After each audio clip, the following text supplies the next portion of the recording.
ಈ ಮಾಲಿನಿ ಕೇಳ್ತಾಳೆ, ಯಾಕೆ ಹಿಂಗೆ ಮಾಡ್ತೀರಿ ಅಮ್ಮ? ಕೊರವಂಜಿ, ಏನಾಯ್ತು ನಿನಗೆ? ಶಾಸ್ತ್ರ ಹೇಳು, ನನಗೆ ಏನಾಗಿತ್ತು? ಅಮ್ಮ, ನಾನು ಯಾಕಾದರೂ ನಿನ್ನ ಕೈ ನೋಡಿದೆ ತಾಯಿ. ನೀನು ಅಶ್ವಪತಿಯನ್ನು ಮದುವೆ ಆದದ್ದೇ ಒಂದು ವಿಚಿತ್ರ. ಇವತ್ತಿನವರೆಗೆ ಈ ಪುರಾಣದಲ್ಲಿ ಅಶ್ವಪತಿಯನ್ನ, ಮಾಲಿನಿ ಅಂದರೆ ಸತಿ ಸಾವಿತ್ರಿಯ ತಂದೆಯನ್ನ ತಾನು ಮದುವೆ ಆದದ್ದನ್ನು ಅವಳೇ ಕಥೆಯಲ್ಲಿ ಹೇಳದೇ ಇದ್ರೂ ಕೂಡ ದೇವಿ ಭಾಗವತವಾದ್ದರಿಂದ ಈ ಭಾಗವತದ ಆರಾಧ್ಯ ದೈವವಾದಂಥ ಪಾರ್ವತಿಯ ಬಾಯಿಂದಲೇ ಈ ಕಥೆಯನ್ನು ಹೇಳಿಸುವ ಪ್ರಯತ್ನ ವೇದವ್ಯಾಸರು ಮಾಡಿಸುವಂತಹ ಒಂದು ಔಚಿತ್ಯಪೂರ್ಣವಾದ ಕಾರ್ಯ. ಅದಲ್ಲಿ ನಾವು ಅದನ್ನು ಮನಸ್ಸಿಗೆ ತಂದುಕೊಳ್ಬೇಕು. ಅದನ್ನು ಅವರು ಮಾಡುವಂಥದ್ದು. ನಿನ್ನ ಕೈ ನೋಡಿದರೆ ಯಾಕಾದರೂ ನಿಮ್ಮ ಗಂಡ ನಿನ್ನನ್ನು ಮದುವೆ ಆದರೂ ಅನ್ನಿಸ್ತಾ ಇದೆ ಎಂದು ಕೊರವಂಜಿ. ಇವಳು ಬಂದಿರೋದೇ ಇಲ್ಲದೆಲ್ಲ ಹೇಳಲಿಕ್ಕೆ, ಕೈಲಾಸದಿಂದ ಬಂದವಳೆ ಈ ಕೆಲಸ ಮಾಡಲಿಕ್ಕೆ. ಕೊರವಂಜಿ ಬೀದಿಯಲ್ಲೆಲ್ಲ ಸುತ್ತಾಡೋದಿಲ್ಲ ಯಾವಾಗಲೂ, ಅಪರೂಪ. ಇವತ್ತಿನ ಕಾಲದಲ್ಲಿ ಅವ್ರು ಬಂದರೆ ನಿಜವಾಗಲೂ ಕಷ್ಟದಲ್ಲಿರೋರು ಗೌರವದಲ್ಲಿ ಅವರನ್ನು ಕೇಳಿದ್ರೆ ಜ್ಯೋತಿಷ್ಯ ಪಂಡಿತರಿಗಿಂತ ಒಳ್ಳೆ ಜ್ಯೋತಿಷ್ಯ ಹೇಳ್ತಾರೆ. ಓದ್ದೇ ಇರ್ಬೋದು, ಅವರಿಗೆ ಬಿರುದು ಬಾವುಲಿಗಳಿಲ್ಲದೆ ಇರ್ಬೋದು, ಮನೆ ಇಲ್ಲದೆ ಇರ್ಬೋದು, ಮಠ ಇಲ್ಲದೆ ಇರ್ಬೋದು, ಕಾರ್ ಇಲ್ಲದೆ ಇರ್ಬೋದು, ಕೊರವಂಜಿಗಳಾದರೂ ಕೂಡ ಅವ್ರಿಗೆ ಯಾವುದೋ ಒಂದು ದೈವದತ್ತವಾದ ಕೊಡುಗೆ ಬಂದಿರುತ್ತೆ. ಅವ್ರು ಯಾವಾಗ ಕೊರವಂಜಿಯಾಗಿ ಬೀದಿಗೆ ಬರೋದು? ಇವತ್ತಿನವ್ರಿಗೆ ಯಾರಾದರೂ ಅದನ್ನು ಯೋಚನೆ ಮಾಡಿದ್ದೀವೋ? ಇಲ್ಲ. ಹಿಂದಿನ ರಾತ್ರಿ ಕನಸಿನಲ್ಲಿ ದೇವರು ಬರುತ್ತೆ. ಆ ವಂಶದವಳೇ ಆದರೂ ನಾಳೆ ನೀನು ಬೀದಿ ಸುತ್ತಬೇಕು, ಆವತ್ತು ಮಾತ್ರ ಅವಳು ಆ ಬುಟ್ಟಿಯನ್ನು ಎತ್ಕೊಂಡು ಬರ್ತಾಳೆ, ಮತ್ತೆ ಇನ್ನು ಬರೋದಿಲ್ಲ. ಇನ್ನೊಂದು ಸಾರಿ ಕನಸಲ್ಲಿ ಬಂದು ಹೇಳಿದ ಮೇಲೆ ಬರೋದು ಅವರು. ಅವ್ರಿಗೋಸ್ಕರನೇ ಪುಸ್ತಕಗಳು ಬರೆದಿದ್ದಾರೆ ಬೇಕಾದಷ್ಟು ಜನ ಕೊರವಂಜಿಯ ಬಗ್ಗೆ. ಅದನ್ನು ನಾವು ಓದಿದಾಗ ಇದೆಲ್ಲವೂ ಕೂಡ ಗೊತ್ತಾಗುತ್ತೆ. ನೀನು ಯಾಕಮ್ಮ ಮದುವೆ ಆದ ನೋಡು, ಸಂಕೋಚ ಇಲ್ಲದೆ ನಿನ್ನ ಹಣೆ ಬರೆ ಹೇಳ್ಬಿಡ್ತೇನೆ, ಧೈರ್ಯ ತಂದ್ಕೊಳ್ಬೇಕು. ಏನು? ನೀನು ಮದುವೆ ಆದದ್ದು ಅಶ್ವಪತಿ, ಈ ದೇಶದ ರಾಜ. ಅವನಿಗೆ ಮದುವೆ ಆಗುವುದಕ್ಕಿಂತ ಮೊದಲೇ ಅವನ ಗುರುಗಳು ಹೇಳಿದ್ರು, ನಿನಗೆ ಪುತ್ರ ಸಂತಾನವಿಲ್ಲ. ಅಕಸ್ಮಾತ್ ಪುತ್ರ ಸಂತಾನವಿದ್ದರೂ ಕೂಡ ಸಂಪೂರ್ಣ ಆಯಸ್ಸಿರುವಂಥ ಮಗ ನಿನಗಿರೋದಿಲ್ಲ, ನಿನ್ನ ರಾಜ್ಯ ದಿವಾಳಿ ಆಗತ್ತೆ. ಆ ಗುರುಗಳ ಮಾತನ್ನು ಕೇಳಿದ್ದರೂ ಕೂಡ ಅದಕ್ಕೆ ಪರ್ಯಾಯವಾದ ಮಾರ್ಗವನ್ನು ಹೇಳಿದ್ರು ಗುರುಗಳು. ಏನು ಹೇಳ್ತಾರೆ? ಪರ್ಯಾಯದ ಮಾರ್ಗ ಒಂದೇ ಒಂದು. ನೀನು ಮದುವೆ ಆಗದೆ ಇರೋದು, ಅಕಸ್ಮಾತ್ ಆಗಿ ಮದುವೆಯಾದರೆ ಮಕ್ಕಳಾಗದೇ ಇದ್ರು ಮತ್ತೆ ಮಕ್ಕಳನ್ನು ಪಡೆಯುವುದಕ್ಕೆ ಪ್ರಯತ್ನ ಪಡಬಾರದು. ಪ್ರಯತ್ನ ಪಟ್ಟರೆ ನೀನು ಪಡೆಯುವ ಮಗನಿಂದಲೇ ನಿನಗೆ ದುಃಖ ಪ್ರಾಪ್ತಿ. ನೋಡಿ ಸ್ವಾಮಿ, ಇನ್ನು ಮದುವೆ ಆಗೋದಕ್ಕಿಂತ ಮೊದಲೇ ಜ್ಯೋತಿಷ್ಯ ಹೇಳಿದ್ದು. ಜ್ಯೋತಿಷ್ಯ ಸುಳ್ಳು ಅಂತ ಹೇಳ್ತಾರೆ ಕೆಲವರು. ಸುಳ್ಳಲ್ಲ, ನಮ್ಮ ದೃಢತೆ ಇರಬೇಕು. ಇವತ್ತು ಬೆಳಗ್ಗೆ ಮಲ್ಲೇಶ್ವರಂ ಶಂಭು ಶಾಸ್ತ್ರಿಗಳಿಗೆ ಒಬ್ಬರು ಪ್ರಶ್ನೆ ಕೇಳಿದ್ರು. ಅವನು ಹುಟ್ಟಿದ ಡೇಟ್ನೇ 20 ಸಾರಿ ತಪ್ಪು ಹೇಳ್ದ. 3 ಅಂತಾನೆ, 4 ಅಂತಾನೆ, 5 ಅಂತಾನೆ. ಅಲ್ಲ ರೀ, ನೀವು ಹುಟ್ಟಿದ್ದು ಹೇಳಲಿಕ್ಕೆ ಇಷ್ಟು ಒದ್ದಾಡ್ತಾ ಇದ್ದೀರಿ, ನೀನು ಹೆಂಗೆ ಹುಟ್ಟಿದೆ ಅಂತ ನಿನ್ನ ಹಣೆ ಬರ ಹೇಳ್ಬೇಕಾದ್ರೆ ನಾನೇ ಒದ್ದಾಡ್ಬೇಕಯ್ಯ ಅಂದರು ಅವರು, ಜ್ಯೋತಿಷ್ಯವರು. ಜ್ಯೋತಿಷ್ಯ ನೇರವಾಗಿರ್ಬೇಕು. ನಾವು ಕೇಳಿದ ಕೂಡಲೇ 8/4/51 ಹೇಳ್ಬೇಕು ನಮ್ಮ ಡೇಟ್ ಆಫ್ ಬರ್ತ್. 8/4/51, 61 ವರ್ಷ ಮುಗಿದಾಯ್ತು. ಏನು ಮಾಡಿದ್ದೀರಿ ಅಂತ ಅವತ್ತು ಹೇಳ್ದಂಗೆ 61 ಜನಕ್ಕೆ ತಲೆನೋವು ತಂದು ಕೊಟ್ಟು ಇನ್ನೂ ಬದುಕಿದ್ದೀವಿ ಅಂತ ಹೇಳೋದು ನಮ್ಮ ಸಾಧನೆ ಆಗ್ತೇ ಅಂತ. ಇನ್ನೇನು ಮಾಡಲಿಲ್ಲ ನಾವು ಓದ್ತಾರೆ. 60 ವರ್ಷಕ್ಕೆ 30 ವರ್ಷಕ್ಕೆ ಆಚಾರ್ಯ ಶಂಕರರು ತಮ್ಮ ಹೆಸರನ್ನು ಅಜರಾಮರ ಮಾಡಿಬಿಟ್ರು. ಇವತ್ತು ನಾವು ಕೊಂಡಾಡ್ತಾ ಇದ್ದೇವೆ.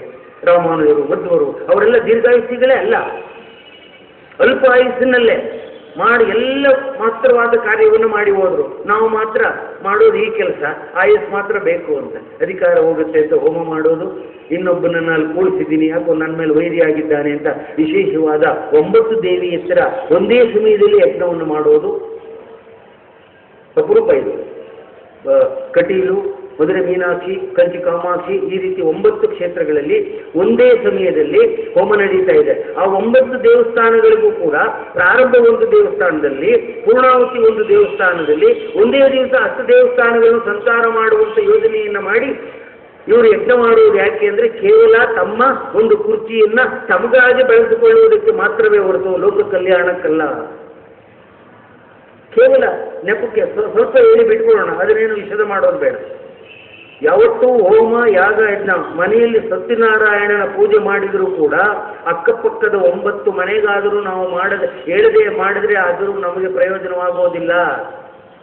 ಮದುವೆ ಮನೆಯಲ್ಲಿ ಮಾಡ್ತೀವಿ, ನಂಟರೆಲ್ಲ ಇರ್ತಾರೆ, ಗಂಡಿನ ಕಡೆಯವರು ಇರ್ತಾರೆ, ಹೆಣ್ಣಿನ ಕಡೆಯವರು ಇರ್ತಾರೆ. ಅಕಸ್ಮಾತ್ ಅವ್ರನ್ನೆಲ್ಲ ಕಲ್ಸ್ಬಿಟ್ಟು ನಾವು ಮಾಡಿಕೊಂಡ್ರೆ ಅದು ಕೂಡ ಬರ್ತವೆ. ಕೆಲವರು ಹೇಳ್ತಾರೆ ಸತ್ಯನಾರಾಯಣ ಪೂಜೆ ನಾಳೆ ಮಾಡ್ತೀರಾ ಅಂತ ಕೇಳ್ತಾರೆ. ಕೆಲವರು ಈ ಊಟ ಚಪ್ಪಲ್ದವ್ರು ಇರ್ತಾರೆ ಮದುವೆ ಮನೆ, ನಾಳೆ ನಿಮ್ಮ ಮನೇಲಿ ಸತ್ಯನಾರಾಯಣ ಪೂಜೆ ಇದೆ ಅಂದರೆ ಇನ್ನೂ ಯೋಚನೆ ಮಾಡಿಲ್ಲ ಅಂತ ಇವ್ರು ಮಾಡ್ತಾರೆ. ಆದರೂ ಹೇಳಲ್ಲ, ಯಾಕೆಂದ್ರೆ ಇವರು ನಾಳೆನೂ ಬರ್ತಾರೇನೋ ಅಂತ. ಮಾಡೋದೇ ಪೂಜೆ, ಒಂದು ತುತ್ತು ಅನ್ನ ಹಾಕಿದ್ರೆ ಏನಾಗುತ್ತೆ ಸ್ವಾಮಿ? ಕರಿಬೇಕಂತೆ. ಯಾವುದೇ ಒಂದು ಯಜ್ಞ ಮಾಡಿದರೂ ಮನೆ ಒಂದು ಕಾರ್ಯ, ಒಂದು ನವಗ್ರಹ ಹೋಮ ಮಾಡ್ತೀವಿ ಅಂತ ಇಟ್ಕೊಳ್ಳಿ ಮನೇಲಿ, ಅದರಲ್ಲಿ ಒಂದು 9 ಜನಕ್ಕೆ ಕರೆಯೋದು, ಬನ್ನಿ ನಮ್ಮ ಮನೇಲಿರೋ 5 ಜನರ ಪ್ರಸಾದ 9 ಜನಕ್ಕೆ. ಇದು ಲೋಕ ಕಲ್ಯಾಣದ ಅರ್ಥ ಇರಬೇಕು ಹೊರತು ಸ್ವಾರ್ಥಕ್ಕೆ ಭಗವಂತನ ಪೂಜೆ ಮಾಡಬಾರ್ದು. ಯಾರೂ ಮಾಡಿಲ್ಲ. ನೋಡು, ನಿನ್ನ ಗಂಡ ಈ ರೀತಿ ಗೊತ್ತಿದ್ದರೂ ಕೂಡ ನಿನ್ನನ್ನು ಮದುವೆ ಆದ. ನೀನು ಮದುವೆಯ ದಿವಸ ಇನ್ನೇನು ಮಾಂಗಲ್ಯ ಧಾರಣೆ ಆಗುವುದಕ್ಕಿಂತ ಮುಂಚೆ ಗೌರಿ ಪೂಜೆಯನ್ನು ಮಾಡಬೇಕಾಗಿತ್ತು.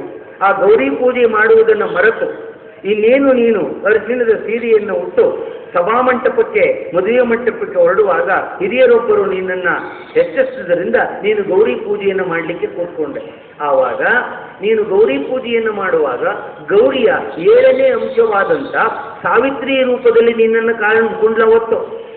ಇದೆಲ್ಲ ಹೇಳ್ತಾ ಇರೋದು ಯಾರು? ಕೊರವಂಜಿ ಯಾರು? ಮಹಾತಾಯಿ ಪಾರ್ವತಿ. ಅವಳ ಬಾಯಲ್ಲಿ ಬರುವುದೆಲ್ಲ ಮಂಗಳಕರ.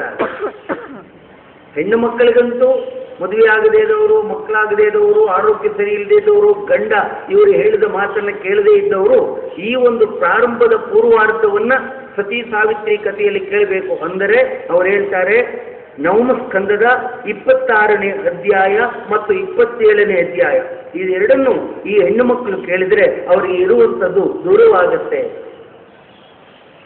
ನಮ್ಮ ಒಂದು ನಿರ್ಭಾಗ್ಯ ಏನಪ್ಪಾ ಅಂದರೆ ಹೆಣ್ಣು ಮಕ್ಕಳ ಸಂಖ್ಯೆ ಕಡಿಮೆ ಇಲ್ಲಿ ನಮಗೆ.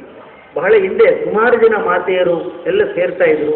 ಈಗ ಏನು ಅವರಿಗೆ ಪ್ರಚಾರವೂ ಇಲ್ಲವೋ ಏನೋ. ಯಾಕೆಂದರೆ ಅವರ ಸಂಖ್ಯೆಯು ಜಾಸ್ತಿ ಆದಾಗ ಸಾಕಷ್ಟು ಪುರಾಣಗಳು ಅವರನ್ನು ಅವಲಂಬಿಸಿ ಬರುತ್ತೆ. ಯಾಕೆಂದರೆ ಶ್ರೀಮತಿ ಮತ್ತು ಶ್ರೀ ದುಡ್ಡು ಖರ್ಚು ಮಾಡೋರು ನಾವೇ. ಹೆಸರು ಬರೋದು ಮೊದಲೇ ಯಾರ್ದು ಲಗ್ನ ಪತ್ರಿಕೆಯಲ್ಲಿ ಅವ್ರೇನೊಂದು ಪೈಸಾ ಹಾಕಿರೋದಿಲ್ಲ ಹೆಂಗಸರು. ಇನ್ನೂ ನಮ್ಮನ್ನ ಮದುವೆ ನೆಪದಲ್ಲಿ ಗುಡಿಸಿ ಗುಂಡಾಂತರ ಮಾಡಿ ಅದು ಮಾಡಿ ಇದು ಮಾಡಿ ಅಂತೆಲ್ಲ ಮಾಡ್ತಾರೆ. ಇವರು ಮಾತ್ರ ಶ್ರೀಮತಿ ಮದ್ದು ಹಾಕ್ಬೇಕು, ಆಮೇಲೆ ಶ್ರೀ ಅಂತ ಹಾಕ್ತೀವಿ.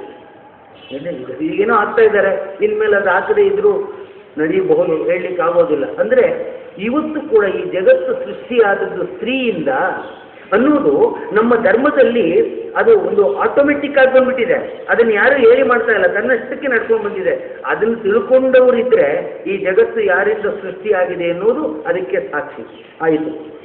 ಆಯಿತು ತಾಯಿ, ಆವತ್ತು ನಿನಗೆ ದೇವಿಯ ಅನುಕರಣೆ ಆವತ್ತೇ ಆಗಿದೆ. ಆದರೂ ಕೂಡ ಇವತ್ತು ನೀನು ಮದುವೆಯಾಗಿ 24 ವರ್ಷಗಳಾದರೂ ಮಕ್ಕಳಾಗಲಿಲ್ಲ. ಶಾಸ್ತ್ರದ ರೀತಿಯಲ್ಲ, ಸಾಮಾಜಿಕವಾದ ವಯೋಧರ್ಮದ ರೀತಿಯಲ್ಲಿ ನೋಡುವುದಾದರೆ ಈಗ ಇನ್ನು ಮುಂದೆ ನಿನಗೆ ಮಕ್ಕಳಾಗುವಾಗಿಲ್ಲ. ಅಕಸ್ಮಾತ್ ಆದರೆ ದೈವದತ್ತವಾಗಿ ಮಾತ್ರ ಆಗಬೇಕು. ದಶರಥ 300 ಜನ ಮದುವೆಯಾಗಿ ಕೊನೆಯಲ್ಲಿ 3 ಜನರನ್ನ ಮದುವೆಯಾಗಿ 3 ಜನಗೂ ಮಕ್ಕಳಿಲ್ಲದಿದ್ದಾಗ ಅವನಿಗೆ ವಯಸ್ಸು ಎಷ್ಟಾಗಿತ್ತು? 70 70. ಆದ್ದರಿಂದಲೇ ಪಾಯಸದ ನೆಪ ಅಲ್ಲಿ ಬಂತು. ದೈವದತ್ತವಾದ ಪಾಯಸವನ್ನು ಕೊಟ್ಟು ಕೇವಲ ಪಾಯಸದಿಂದಲೇ ಅದು ಪ್ರಾದುರ್ಭಾವವಾಗಬಾರದು ಅನ್ನುವ ಭಗವಂತನ ಸ್ವಲ್ಪದಿಂದ ಶ್ರೀಮನ್ನಾರಾಯಣನೇ ರಾಮನಾಗಿ ಅವತಾರ ಮಾಡ್ತಾ ಇರುವ ಕಾರಣದಿಂದ ಏನು ಬೇಕಾದರೂ ಮಾಡಬಲ್ಲ ಪೋವಾಡ. ಆದ್ದರಿಂದ 1 ವರ್ಷದ ಅಂತರವನ್ನು ತಗೊಂಡು ದಶರಥನಿಗೆ ಪುತ್ರರಾಗುವ ಸಾಧ್ಯತೆಯನ್ನು ರಾಮಾಯಣದಲ್ಲಿ ನಾವು ನೋಡ್ತೇವೆ. ಅದೇ ರೀತಿ ಇಲ್ಲಿ ನಿನಗೆ ದೈವದತ್ತವಾಗಿ ನಿನ್ನ ಗಂಡನಿಗೆ ನಿನಗೆ ಮಕ್ಕಳಾಗಬೇಕು. ಆದರೂ ಕೂಡ ಬೇಸರ ಪಡಬೇಡಿ, ಒಂದು ಕೆಲಸ ಮಾಡಿ. ಇವತ್ತು ನಾನು ನಿನಗೆ ಹೇಳ್ತಾ ಇದ್ದೇನೆ, ನನ್ನ ಕೊರವಂಜಿ, ನನ್ನ ಈ ಒಂದು ಶಕ್ತಿ ದೇವತೆ, ಆ ಮರಕ್ಕೆ ಶಕ್ತಿ ದೇವತೆ ಅಂತ ಹೇಳ್ತಾರೆ, ಇದರ ಮೇಲೆ ನಿನಗೆ ನಂಬಿಕೆ ಇದ್ದರೆ ಎದ್ದು ಹೋಗಿ ಒಂದು ತೆಂಗಿನಕಾಯಿ, ಒಂದು ನಾಣ್ಯ, ಒಂದು ಪಾವು ಅಕ್ಕಿ, ಒಂದು ಬೆಲ್ಲ, ಒಂದು ಹಣ್ಣು ತಗೊಂಡು ಬಾ ಅಂದರು. ಇದು ಸಾವಿತ್ರಿ ರೂಪಿನಲ್ಲಿ ಇರುವಂತಹ ಮಹಾದೇವಿಯನ್ನ ಅನುಕರಣೆ ಮಾಡಿಕೊಳ್ಬೇಕಾಗಿದ್ರೆ ಇಷ್ಟಾರ್ಥ ಸಿದ್ಧಿಯ ದೇವಿಯ ರಥ ಅಂತ ಹೇಳ್ತಾರೆ ಇದಕ್ಕೆ. ಇದನ್ನು ತಂದು ಬಾಳೆ ಎಲೆ ಮೇಲೆ ಇಡಬೇಕು. ಐಶ್ವರ್ಯವಂತರಾದರೆ ಬೆಳ್ಳಿ ತಟ್ಟೆಯಲ್ಲಿ ಇಡಬೇಕು. ಇನ್ನೂ ಐಶ್ವರ್ಯವಂತರಾದರೆ ಚಿನ್ನದ ತಟ್ಟೆಯಲ್ಲಿ ಇಡಬೇಕು. ಏನೂ ಇಲ್ಲ ಅಂತ ನೆಲದ ಮೇಲೆ ಇಡಬಾರದು ಅಂತ ಹೇಳಬೇಕು. ಬಾಳೆ ಎಲೆ ಮೇಲೆ ಇದಿಷ್ಟನ್ನು ಇಟ್ಟು ಕೊಡುವಂದಾಗ ಸಾವಿತ್ರಿ ಅಲ್ಲ ಯಾವ ಮಾಲಿನಿ ಬೆಳ್ಳಿ ತಟ್ಟೆಯಲ್ಲಿ ಇದನ್ನು ಇಟ್ಕೊಂಡು ಬರ್ತಾರೆ. ನಡೆದ